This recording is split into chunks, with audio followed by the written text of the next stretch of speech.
Good morning. Thank you all for coming. Most of you know me. I'm Kiara Hennessey. I'm a fourth-year resident here at UBC, currently doing my chief rotation.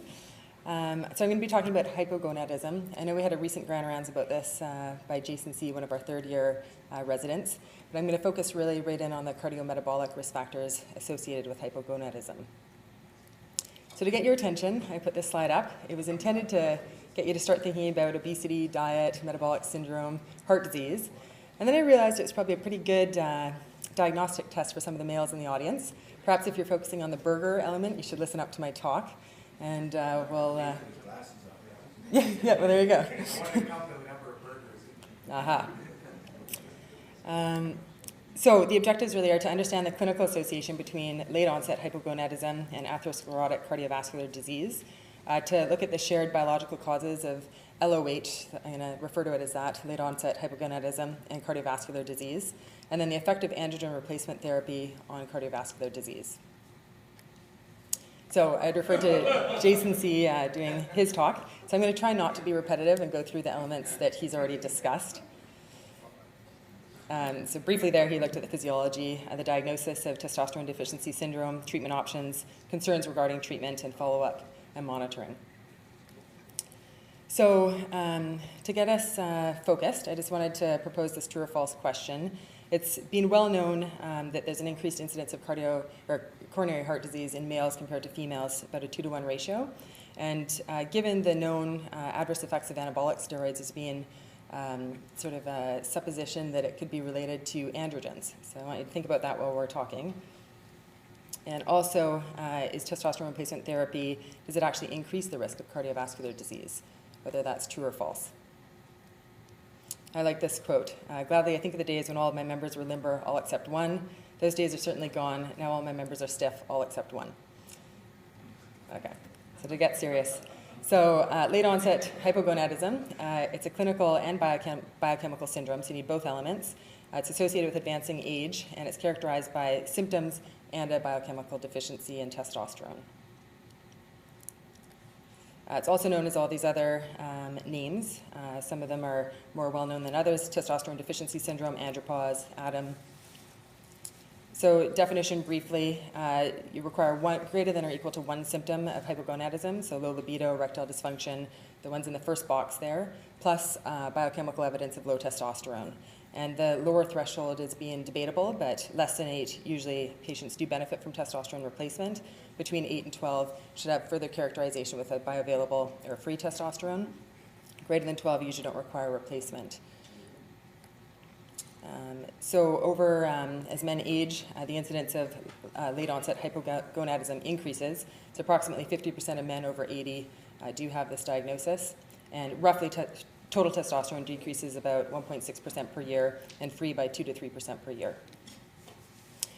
The mechanism in late-onset hypogonadism, it affects all levels of the hypothalamic pituitary axis. So there's evidence that there's a primary testicular failure with increased gonadotropins, but also that at the hypothalamus and pituitary level, the GnRH and LH pulses are altered. Also, there's been shown to be decreased androgen receptor concentration. Yes? Is that an accepted acronym? Sorry, which? LOH? In the literature. I think that was there before. Yeah, true. It's in the literature that I read it was, but. So the effects of late-onset hypogonadism, really they're global, but I'm going to really focus on the cardiometabolic ones, so obesity, diabetes, dyslipidemia, hypertension, and coronary heart disease. So switching gears into metabolic syndrome, I'm just going to describe that. Oh, sorry. Quick look at that. Like the first time. Yeah, more appealing. So metabolic syndrome, it's a syndrome basically involves a specific set of conditions that are usually occurring together and may point to the presence of a certain disease. So with metabolic syndrome, it's a co-occurrence of metabolic risk factors for both diabetes type 2 and cardiovascular disease. It's also known as these other names: syndrome X, insulin-resistant syndrome, the deadly quartet, obesity, dyslipidemia syndrome. There's been several different descriptions of the definition of metabolic syndrome. I'm going to highlight one of these. You don't have to actually, it shows up all right, but there's the National Cholesterol Education Program that has defined their criteria for the definition, the WHO, and then the International Diabetes Foundation Federation, Diabetes Foundation. The one that's the two that are mostly accepted are the National Cholesterol Education Program and the International Diabetes Foundation. So I'm just going to focus on the first, the National Cholesterol Education Program definition, and it requires 3 out of the 5 risk factors. So abdominal obesity, elevated serum triglycerides, decreased HDL cholesterol, increased blood pressure, or decreased elevated fasting plasma glucose, suggesting a diagnosis of insulin resistance or diabetes. The prevalence of metabolic syndrome has been increasing. The National Health and Nutrition Examination Survey has looked at the prevalence of metabolic syndrome in the 1990s and later 1990s, 2000s, and it's shown that it's actually increasing, and particularly in women. The risk factors for the metabolic syndrome are here in the box, and there's a lot of overlapping features, which we'll be discussing. So what is the main implication of metabolic syndrome? Why is it important? It's been shown consistently in randomized control trials and meta-analyses to predict diabetes type 2, cardiovascular disease, and mortality. It's also associated with some other diseases, which I'm not going to talk about, but down at the bottom, fatty liver, chronic kidney disease, PCOS, obstructive sleep apnea, gout. As I was saying, the underlying belief with metabolic syndrome is that there's, due to this clustering of risk factors, that perhaps the mechanism is insulin resistance as a cause for why they have the increased risk of diabetes, heart disease, and mortality. Certainly, studies have shown that it's not just simply the obesity and metabolic syndrome, that there's something else, and this study of the Framingham population showed that those with obesity and metabolic syndrome had the highest risk, and overall, it shows that it's likely that the risk varies with the amount of insulin resistance, meaning that those with obesity and metabolic syndrome have the highest risk of insulin resistance. Lately, though, there has been controversy about metabolic syndrome and whether it truly is a real syndrome. The reasons for that are listed here. There's a lack of a single definition. People are describing it in different ways. That there's different thresholds within each definition and that they're not all evidence-based. So for example, blood pressure or cholesterol levels, what should the threshold be? There's also different phenotypes depending on which criteria of the definitions a patient satisfies, and then that would change which management they need as well. So it's not very consistent. It also actually includes patients in the definition that have cardiovascular disease and diabetes, which is what it's meant to be predicting. Again, with the underlying pathogenesis, people are thinking it's insulin resistance, but again, even that underlying pathogenesis is not being really elucidated, and that in some studies, patients with metabolic syndrome have simply just been shown to have underlying subclinical coronary vascular disease. Inflammatory markers are now big in the literature as well, and these are not included in any of the definitions, so that's another criticism. But overall, the main criticism is the fact that the diagnosis of metabolic syndrome itself doesn't give a patient a higher risk separate from its individual risk factors summed together. So is it even worthwhile diagnosing somebody with metabolic syndrome is the question.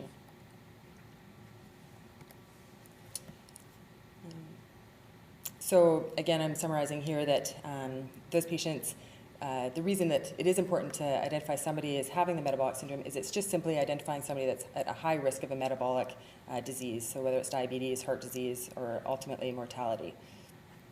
It's important because it allows physicians, if there is presence of one risk factor, to be on their toes and to be looking for these other risk factors in these individuals. It also highlights that in especially the obese patient with metabolic syndrome that aggressive lifestyle changes are really important, so diet, exercise, and ultimately weight loss. That these patients should be evaluated regularly. Some of the different societies recommend time intervals every year, every 2 years, but just basically to be on top of these patients and to be screening them regularly. Also, there's been evidence that some of the risk factors for cardiovascular disease, the Framingham score for ultimate coronary artery disease, that's also been important in these patients, as it will identify which patients out of this group actually would require medical intervention and benefit from medical intervention for their risk factors, such as antihypertensives. So switching gears now into the late onset hypogonadism and metabolic syndrome and how they're related. So I was proposing, should this actually be one of the 6 factors of the metabolic syndrome, late onset hypogonadism? So there's been multiple observational studies looking at how testosterone relates to coronary artery disease. None of them have actually shown a positive correlation between high testosterone and coronary artery disease. Most of them have shown that low testosterone is present in those with the disease. Some of these studies vary in their quality of design, their length, whether they control for other risk factors. This one by English in 2000 is actually a fairly well-designed study, and it showed that free testosterone and bioavailable testosterone are both reduced in angiographically determined coronary artery disease compared to control subjects without coronary artery disease. And it also did control for some of the other risk factors. Other indirect evidence is that from the data of androgen suppression therapy and in patients with prostate cancer and the known metabolic complications in those patients with weight gain, insulin resistance, dyslipidemia, hypertension, and cardiovascular disease. There's also been a good study by D'Amico in 2007 showing that an earlier onset of fatal MI in those patients on androgen suppression therapy. Further indirect evidence is showing a relationship between atherosclerosis in the carotid vessels, the aorta, and in peripheral vascular disease, showing that decreased testosterone causes increase in atherosclerosis in these different areas. There's also been evidence that therapy with testosterone can decrease anginal symptoms in patients with coronary artery disease. There's been studies showing actually an increased time to development of ST changes on stress testing with the treatment of testosterone. And that's a graph here from one of the studies by English in 2000, showing on the treatment side, treatment with testosterone caused a prolonged or a longer time before development of signs of ischemia on the stress testing. Lastly, more indirect evidence is actually shown in basic science studies that testosterone can cause dilation of the coronary artery itself and increased flow. This has been shown in humans and in animals, both in vivo and in vitro. Related to this, they were looking at whether this is mediated by calcium channels themselves or by the androgen receptor. And most of the evidence is suggesting that it's actually maybe an independent action from the androgen receptor, that it's working on the calcium channels themselves. And big picture speaking, late onset hypogonadism has been related with mortality in a large population-based prospective cohort study showing that bioavailable testosterone and total testosterone is correlated with an increased risk of mortality, and not only overall mortality but also cardiovascular mortality. This was repeated in this was a nested case control study, and it also showed the same, that low testosterone is associated with mortality. So should testosterone therapy be used in primary and secondary prevention of cardiovascular disease? Well, there's no sufficient trials that have been adequate in size or duration or properly designed to actually answer this. So we've had to look at testosterone and its effects on the specific risk factors leading up to coronary artery disease. So I'm just going to briefly go through these. So late onset hypogonadism and body composition. So hypogonadism has been consistently shown in observational studies to increase waist circumference and visceral obesity, which I'll explain why that's quite important, and it has a direct relationship with ultimate coronary artery disease. Another indirect way of showing this is that patients on GnRH agonist therapy have also shown to have an increased fat mass, and specifically visceral fat. Also, patients that have had a gastroplasty, obese patients, have ended up with an increased testosterone after the gastroplasty. So this is a fairly fundamental slide. It's showing the pathogenesis, really, of how testosterone could affect obesity and then ultimately coronary artery disease. So in the middle, my mouse doesn't show up, but if you can focus on the decreased testosterone slide in the middle, basically decreased testosterone has an effect on the visceral adipocytes, and it causes an increased activity of the lipoprotein lipase, which is an enzyme that causes the fat cells to take up triglycerides and ultimately increase the fat mass. And visceral obesity, or visceral fat, has been shown to be more metabolically active than peripheral fat. So over on the right-hand side, with increased fat mass leading up to insulin resistance, The more metabolically active that visceral fat is, the more free fatty acids are being shunted through the portal system to the liver, and then the liver sees those elevated fatty acids, and hepatic insulin resistance develops, and ultimately peripheral insulin resistance develops. Also, with this increased fat mass, the testosterone is aromatized to estrogen, and then estrogen feeds back on the hypothalamic pituitary axis, causing a decreased testosterone, and then feeding the cycle again, so it's like a vicious cycle. Also down at the bottom, the increased fat mass can cause an increase in leptin, and leptin feeds back on the HPA axis as well to decrease your testosterone. So testosterone replacement in body composition, there's been studies to show that increased testosterone will actually increase your fat-free body mass and decrease your visceral fat. And it's also shown to increase visceral androgen receptor density. And the androgen receptor acts where the lipoprotein lipase enzyme is. So with more androgen receptor, you're going to have less lipoprotein lipase activity and less uptake of visceral fat, causing less fat mass.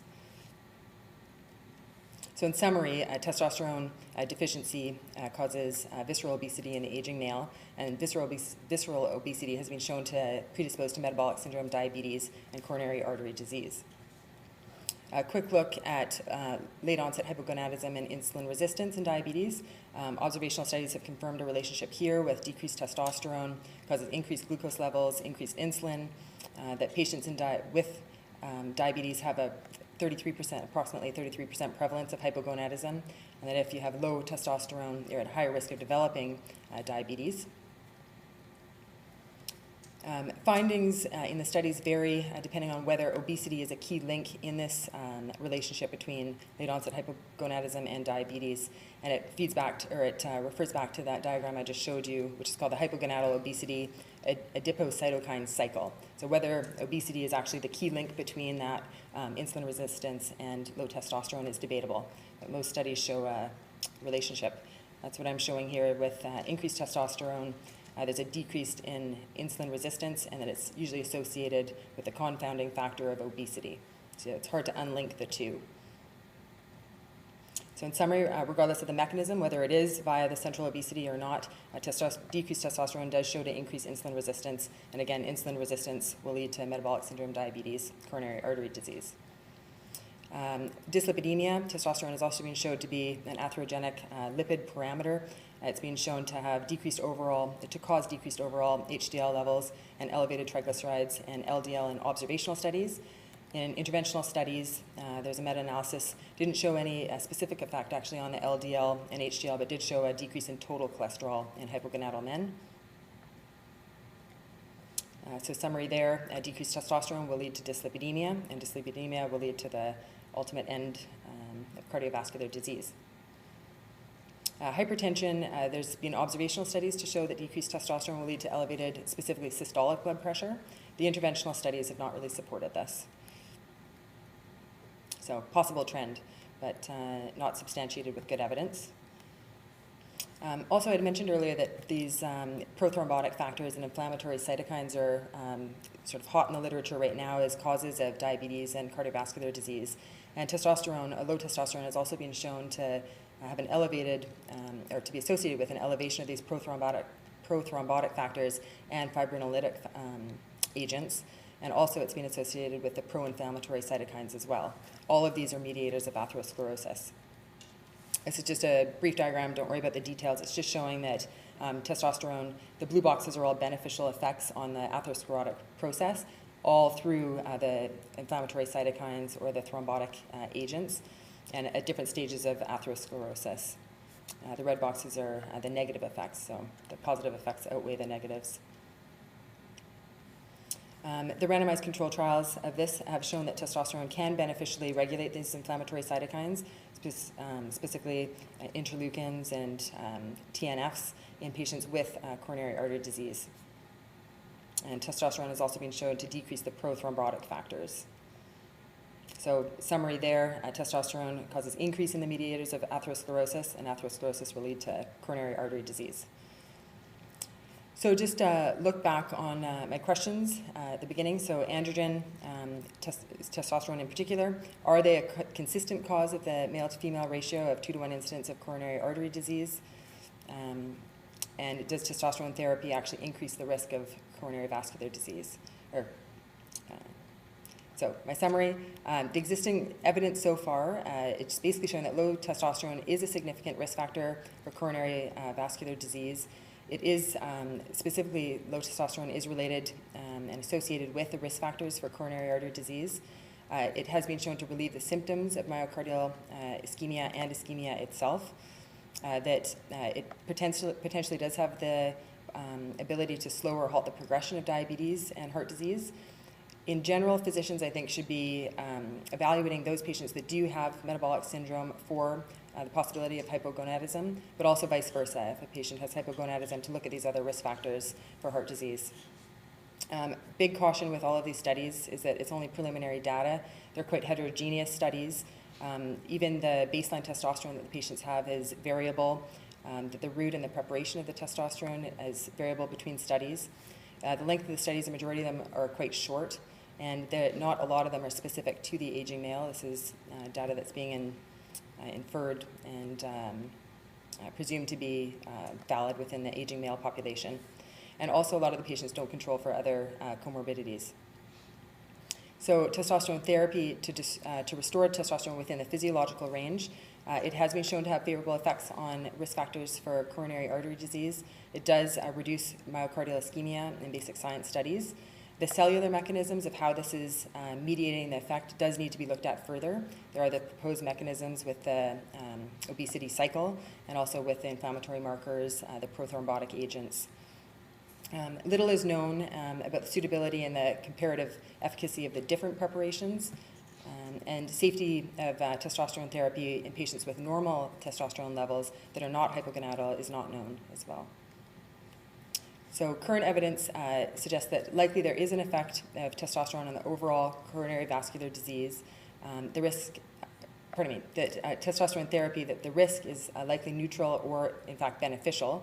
However, we do need appropriately powered long-duration randomized control trials in the specific population we're looking at, the aging male, and with primary cardiovascular endpoints, not just the risk factors for coronary vascular disease. The traditional benefits of testosterone therapy should remain the primary goals of therapy, that potentially there are these other benefits, but this evidence is emerging, and it would be premature to treat somebody with hypogonadism specifically to prevent cardiovascular risk. Of course, we have to balance the adverse effects, and until all the answers are available, we have to balance the risk-benefit in each individual patient. So, any questions? I was wondering if low testosterone, what's going to replace the sex lobes in the brain? That's it. Thank you very much.